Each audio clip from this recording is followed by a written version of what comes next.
Hello everyone and welcome to Deepika wisdom.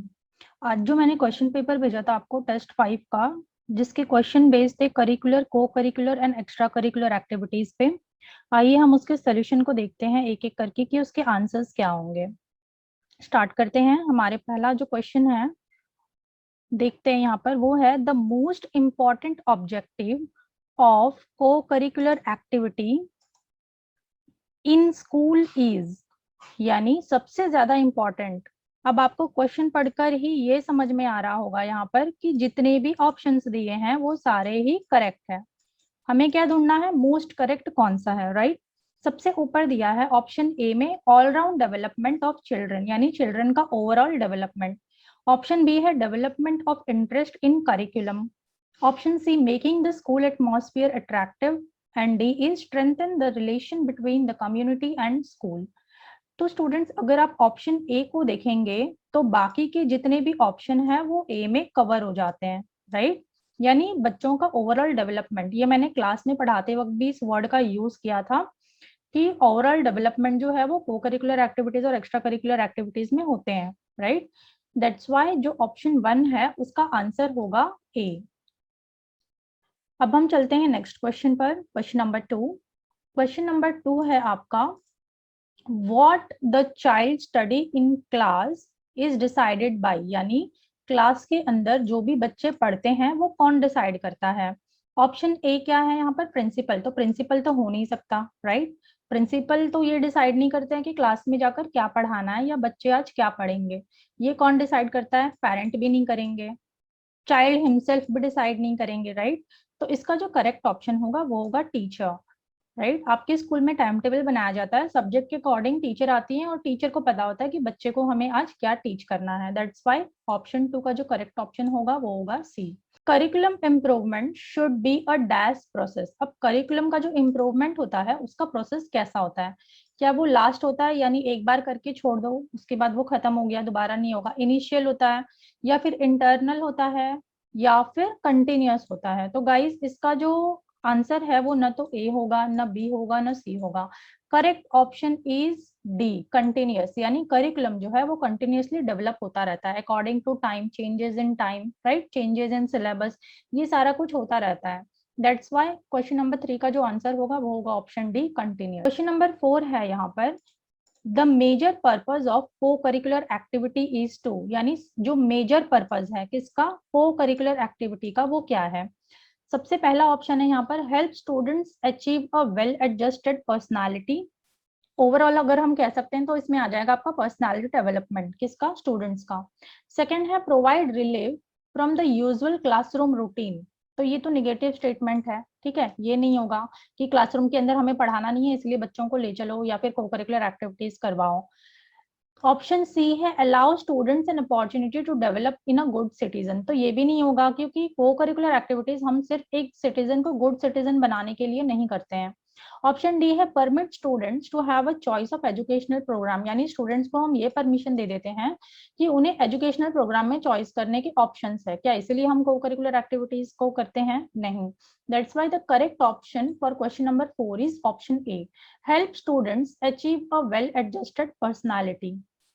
Okay, यानी ये students को हेल्प करते हैं उनकी पर्सनालिटी को डेवलप करने में और एडजस्ट करने में। क्वेश्चन नंबर 5 है यहाँ पर, a curriculum is a blueprint, a curriculum is blueprint of the school that includes. Curriculum क्या है, एक ब्लूप्रिंट है। ब्लूप्रिंट क्या होता है, एक पेपर में हमने पहले से ही, जैसे मैंने बताया था, सब कुछ डिसाइडेड है, राइट, कि कौन सा सब्जेक्ट आपको पढ़ना है, कौन कौन सी चीजें आपको करनी है। सपोज एक बीएड का आपका कोर्स है, राइट, तो इसमें पूरे 2 साल में आप क्या क्या करोगे सारा कुछ पहले से ही डिसाइड होता है, एक पेपर में लिखा होता है या फिर एक बुक में, वो हो जाएगा आपका ब्लूप्रिंट, राइट। तो इसमें क्वेश्चन यही कह रहा है कि curriculum is a blueprint of the school that include experience for the, यानी ये जो करिकुलम है इससे एक्सपीरियंस किसको होता है गाइज, तो टीचर को तो नहीं होगा, टीचर एक्सपीरियंस नहीं करेगी, टीचर को बच्चों को करवाना है, राइट। तो यहाँ पे स्टूडेंट्स कौन हुए, लर्नर हुए। तो इसका जो करेक्ट आंसर होगा क्वेश्चन नंबर 5 का वो होगा option B, right. Option C क्या है, करिकुलम प्लानर। तो करिकुलम प्लानर जो प्लान कर रहा है उसको तो एक्सपीरियंस नहीं मिलेगा, क्योंकि वो तो बस प्लान कर रहा है। एक्सपर्ट्स भी क्या काम कर रहे हैं, एक्सपर्ट्स भी प्लानिंग करने का ही काम कर रहे हैं। दैट्स वाई क्वेश्चन नंबर 5 का करेक्ट आंसर होगा ऑप्शन बी। आइए चलते हैं नेक्स्ट क्वेश्चन पर, देखते हैं हमारा नेक्स्ट क्वेश्चन क्या था। नेक्स्ट क्वेश्चन है क्वेश्चन नंबर 6, जो दिया है, curriculum development refers to the total process of curriculum, right. अब इसमें ये कह रहा है कि करिकुलम का जो डेवलपमेंट होता है उसका जो टोटल प्रोसेस होता है वो क्या होता है। तो करिकुलम को हम डिजाइन करते हैं, राइट, तो ये करेक्ट है। इम्प्लीमेंट करते हैं, यानी पहले एक पेपर पे बना लो, डिजाइन कर लो कि बीएड कोर्स का जो करिकुलम है वो कैसा होगा, फिर उसको इम्प्लीमेंट करो। इम्प्लीमेंट कहाँ होगा, स्कूल में होगा। उसके बाद में स्कूल में या फिर आपके कोर्स में इम्प्लीमेंट होगा, कॉलेज में जहाँ पर आप पढ़ रहे हैं। फिर क्या होगा, उसका इवेल्युएशन होगा कि हमने जो बनाया, डिजाइन इम्प्लीमेंट किया, उससे उसका आउटकम क्या आया, वो होगा evaluation. That's why question number 6 का जो करेक्ट ऑप्शन होगा वो होगा option D, that is all of the above. ये चलते हैं क्वेश्चन नंबर 7 पे, देखते हैं हमारा क्वेश्चन नंबर 7 क्या है। क्वेश्चन नंबर 7 है करिकुलम इज, यानी करिकुलम जो है वो क्या है। ऑप्शन ए दिया है कोर्स, ऑप्शन बी दिया है सिलेबस, ऑप्शन सी है को curricular activities and option D है overall activities of an institution.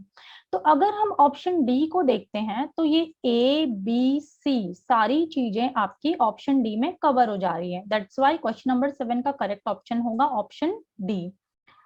Now next question देखते हैं क्या है।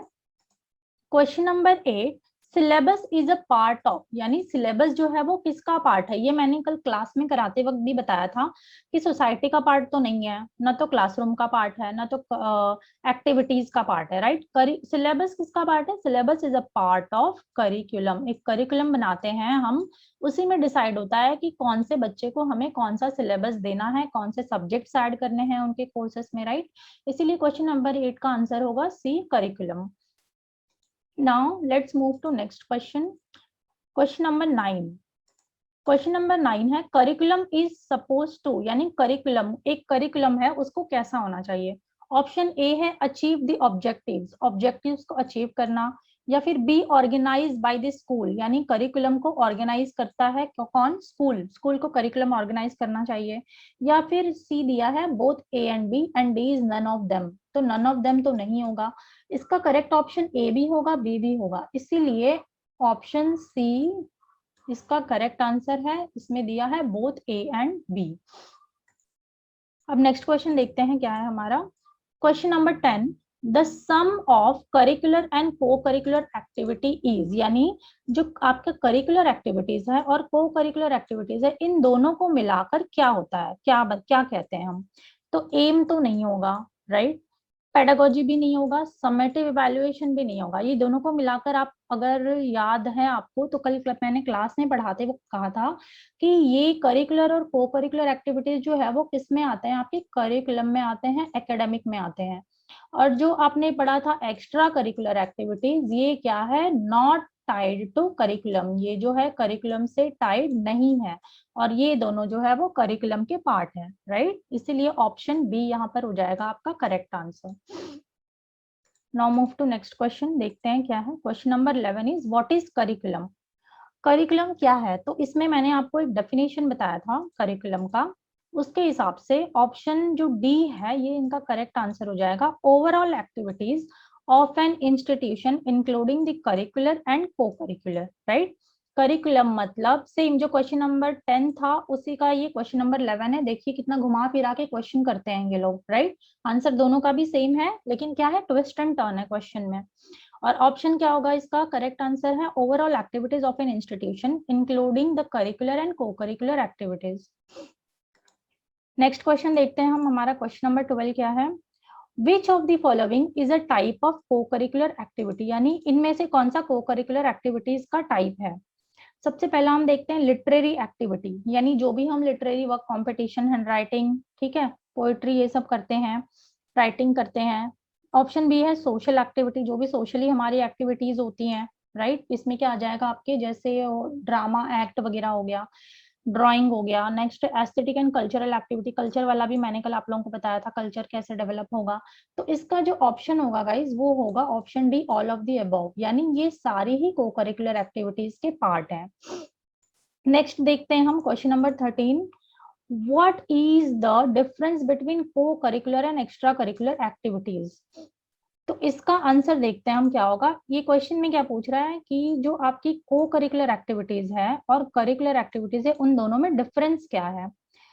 आइए देखते हैं, ऑप्शन से स्टार्ट करते हैं। Co curricular activities are related to regular school curriculum. ठीक है, को करिकुलर को क्या कह रहा है, रेगुलर स्कूल के करिकुलम से रिलेटेड है इन सम वे और the other, while extra curricular activities one are not. तो ये बिल्कुल सही है, एक्स्ट्रा करिकुलर एक्टिविटीज रिलेटेड नहीं है और curricular activities and co curricular activities related है, right. Co curricular activities are required by the school while extra curricular ones are not. तो ये ऑप्शन तो गलत है, क्योंकि एक्स्ट्रा करिकुलर को भी हम स्कूल की रिक्वायरमेंट मानते हैं, इसीलिए उन्हें ऐड किया गया है। ऑप्शन सी देखते हैं, co-curricular activities involve only sports और theatre while extra curricular activities are more varied. तो ये भी ऑप्शन गलत है, क्योंकि को-करिकुलर एक्टिविटीज में सिर्फ ये दोनों ही चीजें नहीं आती हैं, और भी चीजें आती है जो हमने अभी ऊपर ऑप्शन में देखे थे। ऑप्शन डी देखते हैं, there really is no difference between the two. दोनों के बीच में कोई डिफरेंस नहीं है, तो ये ऑप्शन भी गलत है। दैट मीन्स क्वेश्चन नंबर 13 का करेक्ट ऑप्शन होगा ऑप्शन ए। आइए देखते हैं क्वेश्चन नंबर 14 क्या है हमारा। क्वेश्चन नंबर 14 है, curricular activities are those activities that are the. ये पूछ रहा है कि करिकुलर एक्टिविटीज जो है वो कौन सी एक्टिविटीज है, यानी किनके पार्ट है। तो आइए देखते हैं, ऑप्शन ए है part of the regular curriculum, तो ये तो इसका आंसर है। नेक्स्ट देख लेते हैं, आउटसाइड द रेगुलर करिकुलम, ये नहीं होगा। कंप्लीटिंग द रेगुलर करिकुलम, ये भी नहीं होगा, क्योंकि कंप्लीटिंग द रेगुलर करिकुलम किसका पार्ट है, को करिकुलर एक्टिविटीज का पार्ट है, राइट। नेक्स्ट हम देखते हैं पार्ट ऑफ दिस सिलेबस। तो सिलेबस का पार्ट करिकुलम नहीं होता है, करिकुलम का पार्ट सिलेबस होता है। इस हिसाब से देखा जाए तो क्वेश्चन नंबर 14 का जो करेक्ट ऑप्शन होगा वो होगा option A, part of regular curriculum. Now देखते हैं हमारा लास्ट क्वेश्चन क्या है। क्वेश्चन नंबर 15 है यहाँ पर, co curricular activities are those activities that are usually, यानी जैसे हमने अभी करिकुलर बताया था वैसे हमें को करिकुलर बताना है। तो को करिकुलर एक्टिविटीज क्या हो जाएगा यहाँ पर, ऑप्शन सेम है गाइस, जैसे मैंने अभी बताया था। ऑप्शन डी जो है इसका करेक्ट आंसर होगा, completing the regular curriculum, right. अब कुछ क्वेश्चंस आप लोगों ने व्हाट्सएप में भेजा था जिसमें आप लोग कंफ्यूज हो रहे थे, ऑप्शन ए होगा, बी होगा, सी होगा या डी होगा। आइए कुछ आंसर्स मैंने क्वेश्चंस उसके भी लिए हैं, उसे डिस्कस कर लेते हैं, देखते हैं क्या होगा उसका आंसर। एक क्वेश्चन भेजा था किसी ने, the best way by a teacher to introduce a new subject by. ठीक है, यानी बेस्ट वे टीचर का न्यू सब्जेक्ट को इंट्रोड्यूस कराने में कौन सा हो सकता है। तो giving a broad outline of this subject, आप डायरेक्ट सब्जेक्ट को पढ़ाने के लिए सब्जेक्ट का ब्रॉड आउटलाइन तो नहीं देंगे, right. Relating it to daily life situation, ये कब देते हैं आप, जब आपको एग्जाम्पल देना होता है। जब आपने टॉपिक पढ़ा ली, अब आपको इसका एग्जाम्पल देना है, तब आप इसका यूज करोगे, तो बी भी नहीं होगा। सी देखते हैं, relating it to previously studied subject और कोर्स मटेरियल, तो ये जो है इसका करेक्ट ऑप्शन होगा। जब भी हमें न्यू सब्जेक्ट के बारे में बच्चों को पढ़ाना है, जैसे आप लोगों को सोशियोलॉजी के बारे में या साइकोलॉजी के बारे में पढ़ानी है आपने, या फिर आपको पता नहीं है, मैम को आपको इंट्रोड्यूस कराना है, तो मैम क्या करेगी, साइकोलॉजी को साइंस से रिलेट करेंगी, राइट। जो उन्होंने ऑलरेडी पढ़ लिया है उससे रिलेट करके न्यू सब्जेक्ट का इंट्रोड्यूस करवाएंगे आपको। और ऑप्शन डी क्या है, एनी ऑफ दिस, क्योंकि ये नहीं है ये नहीं है तो एनी ऑफ दिस तो हो नहीं सकता। दैट्स वाई इसका जो करेक्ट ऑप्शन होगा वो होगा ऑप्शन सी, डी भी इसका आंसर नहीं होगा। आइए चलते हैं नेक्स्ट क्वेश्चन देखते हैं क्या था आप लोगों का। नेक्स्ट क्वेश्चन किसी ने भेजा था यहाँ पर, क्वेश्चन नंबर 38 दिया है, who can be a good teacher, यानी एक जो गुड टीचर है वो कौन हो सकती है या फिर कैसी हो सकती है। ऑप्शन ए है, who student do not need to ask question, यानी जिस टीचर के जो स्टूडेंट्स है वो क्वेश्चन नहीं पूछते हैं, क्या वो गुड टीचर है, तो नहीं है, ये तो देखते ही पता चल रहा है नेगेटिव है सेंटेंस। ऑप्शन बी देखते हैं, who answers all the question asked by the student, यानी वो टीचर जो सारे स्टूडेंट्स के क्वेश्चन को आंसर करती है, तो ये भी नहीं होगा, क्योंकि अगर टीचर ही सारे क्वेश्चन का आंसर दे दे तो स्टूडेंट्स का रीजनिंग एबिलिटी जो है वो कैसे बढ़ेगी, reasoning power, problem solving skill, ये सब कैसे बढ़ेगा। दैट्स वाई ये भी ऑप्शन जो है इसका गलत हो जाएगा। ऑप्शन डी देख लेते हैं पहले, who always tell his or her student that from where they can get answer to their question, ये भी इसका नहीं होगा, क्योंकि इसमें भी ये डायरेक्टली बोल दिया है, ये इनडायरेक्टली कह रहा है कि टीचर ही स्टूडेंट को हेल्प कर रही है आंसर बताने में। और हमें कैसे टीचर चाहिए, जो स्टूडेंट्स के अंदर बिल्ड करे कि हमें कैसे सॉल्यूशन की तरफ बढ़ना चाहिए, राइट। दैट्स वाई ये तीनों नेगेटिव है, तो इसका जो करेक्ट ऑप्शन होगा वो होगा ऑप्शन सी, जो दिया है, who never encourage children to know something not in curriculum, यानी वो स्टूडेंट्स को एनकरेज नहीं करेगी ये बताने के लिए जो उनके करिकुलम में है ही नहीं, राइट। फॉर एग्जाम्पल आपको बीएड का कोर्स करना है, राइट, और आपको चीजें पढ़ाई जा रही है मैनेजमेंट और एडमिनिस्ट्रेशन की, तो ये तो आपके करिकुलम में नहीं है, तो ये आपको क्यों करना, और मैम इसका इंट्रोडक्शन आपको क्यों देगी, राइट। तो ये सेंटेंस यहाँ पर पॉजिटिव है, दैट्स वाई इसका करेक्ट आंसर होगा ऑप्शन सी। नेक्स्ट देखते हैं, लास्ट क्वेश्चन है ये आपका, meaningful learning takes place when, यानी कि एक मीनिंगफुल लर्निंग है वो कब आती है। ऑप्शन ए देखते हैं, students are interested in topic taught, यानी जब स्टूडेंट्स का इंटरेस्ट आता है टॉपिक को पढ़ने में, या फिर explanation are given within reach of student, explanation ऐसा बताया जाए जो स्टूडेंट्स को समझ आए। The new content being taught is related to the previous knowledge of the student, यानी नया क्वेश्चन जो आपको पढ़ाया जा रहा है वो आपके प्रीवियस नॉलेज को यूज करते हुए पढ़ाया जा रहा है। और ऑप्शन डी है, student raise question and get them clarified, student question पूछ रहे हैं और उनके आंसर्स को, तो ये तो सबसे लास्ट में होता है जब मैम ने टॉपिक पढ़ा लिया तब, ऑप्शन डी नहीं होगा, राइट। उसके बाद ऑप्शन सी ये होगा, क्योंकि आपको प्रीवियस नॉलेज पता है, मैम उससे रिलेट करके जब आपको कुछ न्यू सिखाएगी तब आपको बहुत अच्छे से समझ में आएगा, और वो लर्निंग कैसी होगी, मीनिंगफुल होगी, राइट। दैट्स वाई इसका जो करेक्ट ऑप्शन होगा वो होगा ऑप्शन सी। ए भी नहीं होगा और बी भी नहीं होगा। तो गाइज यहाँ पर हमारा जो टेस्ट सॉल्यूशन है नंबर 5 का टीचिंग एप्टीट्यूड का वो खत्म होता है।